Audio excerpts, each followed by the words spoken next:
अभी पिछले दिनों हमने एक निर्णय किया भ्रष्टाचार के खिलाफ, काले धन के खिलाफ 500 और 1000 की नोट बंद कर दी।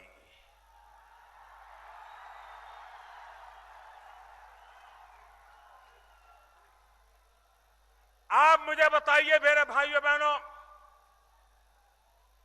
ये भ्रष्टाचार ने देश को बर्बाद किया है कि नहीं किया है? ये काले धन ने बर्बादी लाई है कि नहीं लाई है? ये देश को भ्रष्टाचार से मुक्त कराना चाहिए कि नहीं कराना चाहिए? इस देश को काले धन से मुक्त कराना चाहिए कि नहीं कराना चाहिए? किसी ने तो कदम उठाना चाहिए कि नहीं उठाना चाहिए? भाइयों बहनों, बीमारी के कारण जब बीमारी दूर करने के लिए दवाइयां देते हैं तो थोड़ी तकलीफ होती है कि नहीं होती है? आज मैं देश का आभार व्यक्त करने आया हूं। भगवान बुद्ध की इस धरती से मैं देशवासियों का आभार व्यक्त करता हूं, क्योंकि यही तो महापुरुष थे जिन्होंने हमें संयम का मार्ग सिखाया है। यही तो महापुरुष है, यही तो महात्मा गांधी की धरती है जिसने हमें ट्रस्टीशिप का सिद्धांत सिखाया है। भाइयों बहनों, दूसरों का लूट करके जमा करने वाले लोग क्या कभी किसी का भला करेंगे? हक का पैसा हर एक को मिलना चाहिए, लेकिन लूट का पैसा मिलना चाहिए क्या? ये सरकारी खजाने में जमा होना चाहिए कि नहीं होना चाहिए? और इसलिए भाइयों बहनों, सरकार ने 8 तारीख को निर्णय किया है और मैंने देश से 50 दिन मांगे हैं। 50 दिन। पहले दिन मैंने कहा है कि तकलीफ होगी, जो बड़े बड़े हैं उनको बड़ी बड़ी तकलीफ होगी, लेकिन छोटे छोटे लोगों को छोटी छोटी तकलीफ तो होगी। मेरे भाइयों बहनों, ये देश की जनता को मैं नमन करता हूं। ये लोकतंत्र की ताकत देखिए। कल चीन के अखबारों ने लिखा है कि लोकतंत्र में कोई ऐसा फैसला लेने की हिम्मत नहीं कर सकता है। अरे उन्हें मालूम नहीं है भारत की जनता की रग रग में ऐसा लोकतंत्र है जो औरों की भलाई सोचता है, अपनी भलाई बाद में सोचता है, और इसलिए जनता जनार्दन के आशीर्वाद के कारण ऐसा कठोर फैसला करने का साहस होता है। मैं इस बात से सहमत हूं। मैंने पहले दिन से कहा है कि निर्णय सरल नहीं है, उसको लागू करना भी सरल नहीं है। 8 तारीख को ही मैंने कहा था कि 50 दान तकलीफ रहने वाली है। अभी तो मेरे प्यारे भाइयों बहनों 20 दिन हुआ है, अभी 30 दिन बाकी है। सरकार पूरी तरह आपकी समस्याओं का समाधान करने के लिए लगी हुई है और देशवासियों ने तकलीफ झेल करके भी मेरा साथ दिया है। इसके लिए मैं देशवासियों का जितना आभार व्यक्त करूं उतना कम है। भाइयों बहनों, ये बात सही है। लोग ऐसा समझाते हैं कि हमारे पास नोटें नहीं है तो हम क्या करें। भाइयों बहनों, आप लोग अपना मोबाइल फोन रिचार्ज कराना जानते हैं कि नहीं जानते हैं? क्या किसी स्कूल में पढ़ने के लिए गए थे? नहीं गए थे ना? आ गया कि नहीं आ गया? आपको मोबाइल फोन रिचार्ज कैसे करना आ गया कि नहीं आ गया? कितने पैसे भरना, कैसे भरना, कहां भरना, सब आया कि नहीं आया? कोई सिखाने आया था? नहीं आया था। भाइयों बहनों, आप व्हाट्सएप करते, व्हाट्सएप यूं यूं करते चला जाता है। कोई सिखाने आया था? कोई पढ़ाने आया था? किसी स्कूल में सीखने गए थे? आपको आया कि नहीं आया? आज भाइयों बहनों, टेक्नोलॉजी इतनी सरल है कि यहां आप लोग फोटो निकालते हैं और यहीं से अपने दोस्तों को फोटो भेज रहे हैं।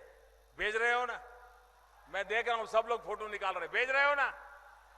जितनी आसानी से आप अपने मोबाइल फोन से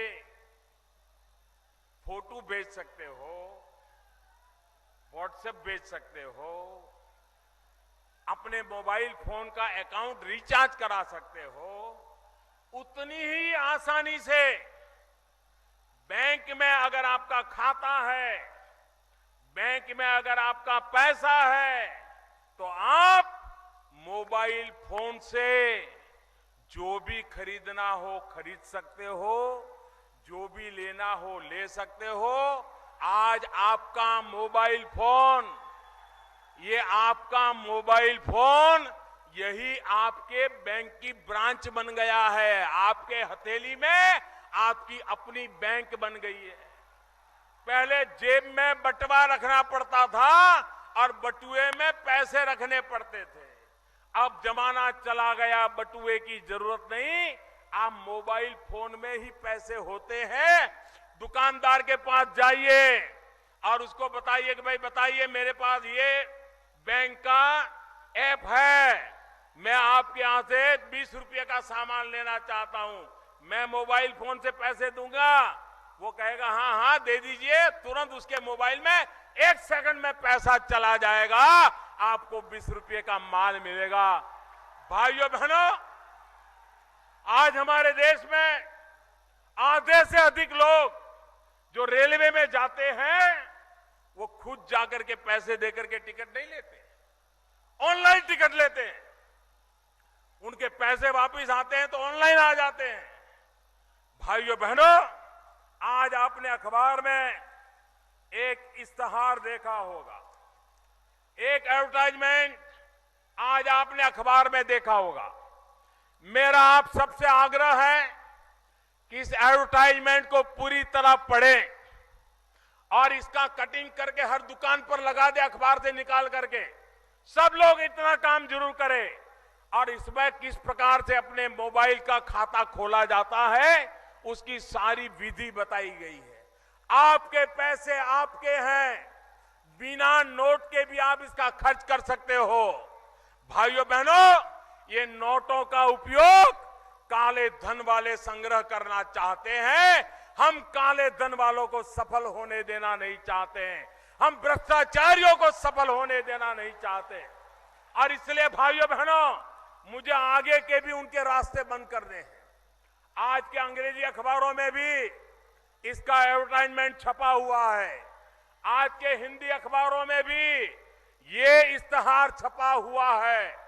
मेरा आप सबसे आग्रह है, और यहां जो भारतीय जनता पार्टी के कार्यकर्ता है वो अखबार से कटिंग निकाल करके हर दुकान के बाहर एक बोर्ड पे लगा दें, और ऐसे इश्तहार रोज आते जाएंगे।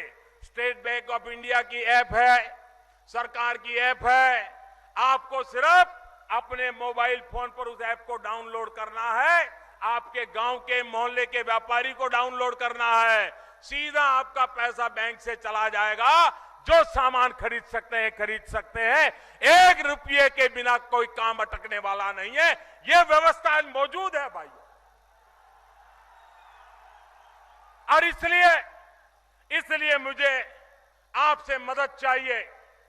मेरी विशेष पढ़े लिखे नौजवानों से आग्रह है, सरकारी मुलाजिमों से आग्रह है कि आप भी अपने अड़ोस पड़ोस में जिसके पास भी मोबाइल फोन है उसको जरा सिखाइए कि किस प्रकार से मोबाइल फोन से कारोबार किया जा सकता है।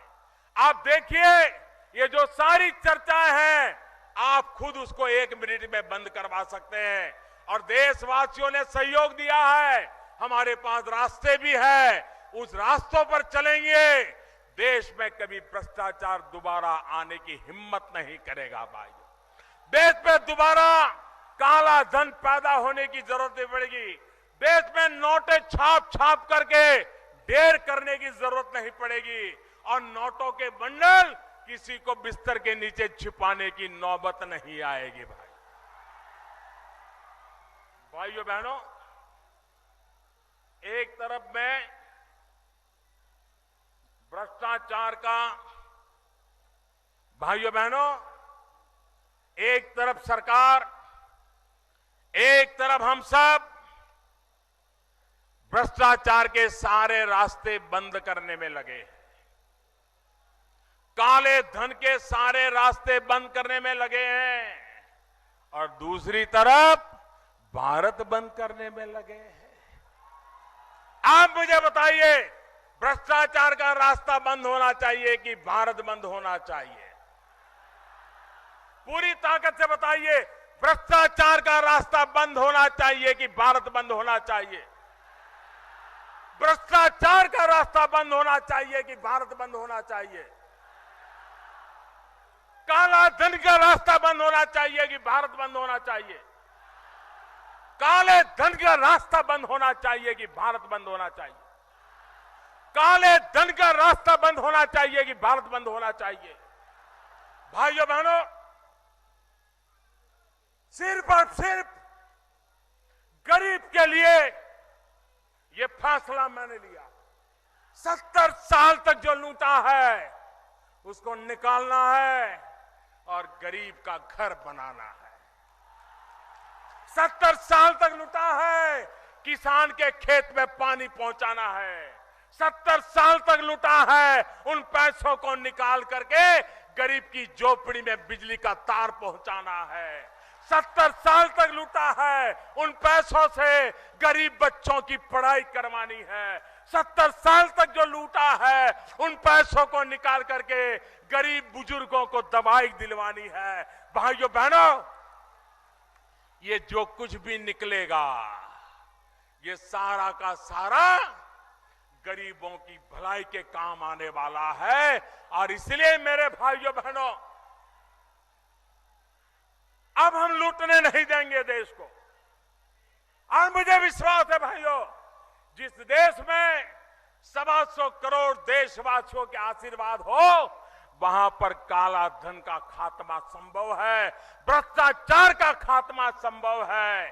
भाइयों बहनों, देश अच्छे दिशा में जाने के लिए तैयार बैठा है। और मुझे विश्वास है कि देश इस महायज्ञ में, ईमानदारी के महायज्ञ में, देशवासियों को कष्ट झेल करके भी आहुति देते मैं देख रहा हूं। और इसलिए भाइयों बहनों, आने वाले दिनों में देश इस बात को स्वीकार करेगा कि फैसला कठोर था, लेकिन भविष्य उज्जवल है। और इसलिए मेरे भाइयों बहनों, मैं आपसे अनुरोध करने आया हूं कि आप गांव के हर दुकानदार को इन अखबार के माध्यम से कैसे मोबाइल पर उनकी बिजनेस लगाया जा सकता है, सिखाइए। आप स्वयं कम से कम 10 परिवार, 15 परिवार उनको सिखाइए। बिना पैसे सारा कारोबार चलाने की दिशा में सारी दुनिया चल पड़ी है। हम पीछे रह गए भाइयों, हम पीछे रह गए। अब हिंदुस्तान पीछे नहीं रह सकता। आप मुझे बताइए, आप मेरी मदद करेंगे? दोनों हाथ ऊपर करके मुझे आशीर्वाद दीजिए। आप मेरी मदद करेंगे? आपके आशीर्वाद रहेंगे? ये परिवर्तन आके रहेगा, भ्रष्टाचार जाके रहेगा, काला धन जाएगा। भाइयों बहनों, आपका भविष्य बन जाएगा। आपके आशीर्वाद के लिए मैं आपका बहुत बहुत आभारी हूं। धन्यवाद।